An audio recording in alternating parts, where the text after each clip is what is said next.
कि जी, तो इस वीडियो में हमने देखना है कि जो भी मैसेज सेंड करेगा यूज़र, वो हम चेक करेंगे कि बॉट ने सेंड किया है या यूज़र ने सेंड किया है। इसका आइडिया ये होता है कि मिसाल के तौर पे अगर आपने कोई ऐसा मैसेज किया है जिसका जवाब भी सेम ही उसमें कुछ लिखा हुआ आ रहा है, तो फिर बॉट यूँ करता है कि उसका भी जवाब देता है और फिर दोबारा बार बार जवाब देता रहता है और इस तरह से लूप चल पड़ता है। तो इसे हम रोकने के लिए ये करते हैं कि हम यहाँ चेक लगा देते हैं ऊपर के, अगर बॉट ट्रू हो, उसकी टाइप यानी कि जो ऑथर है वो बॉट है और वो ट्रू है, तो फंक्शन से बाहर ले जाता है। तो इसको करने का सिंपल तरीका है, मिसाल के तौर पे अब जैसे मैंने यहाँ पे पिंग और पिंग लिखा हुआ है, ठीक है। अब पिंग का जवाब ये पिंग देगा और वो भी जवाब होगा तो उसका जवाब फिर दोबारा पिंग दे देगा, ठीक है। ये मैं आपको बल्कि करके भी दिखाता हूँ।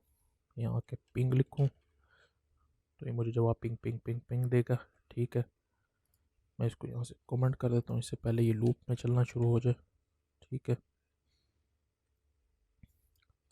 अब मैं ये करूँगा कि यहाँ पे आके लिखूँगा इफ़, अगर message M S G dot author dot bot is equal to true, ठीक है। तो यहाँ पे रिटर्न कर, ठीक है। अगर message dot author dot message ये वाला डॉट ऑथर डॉट बॉट अगर ये ट्रू हो जाता है तो हमें ये रिटर्न करा देगा, यानी कि लूप से बाहर ले जाएगा। आपको कर्ली ब्रेसेस लगाने की जरूरत नहीं है, सिंपल या रिटर्न लिखते हो तो ये काम करता है, ठीक है।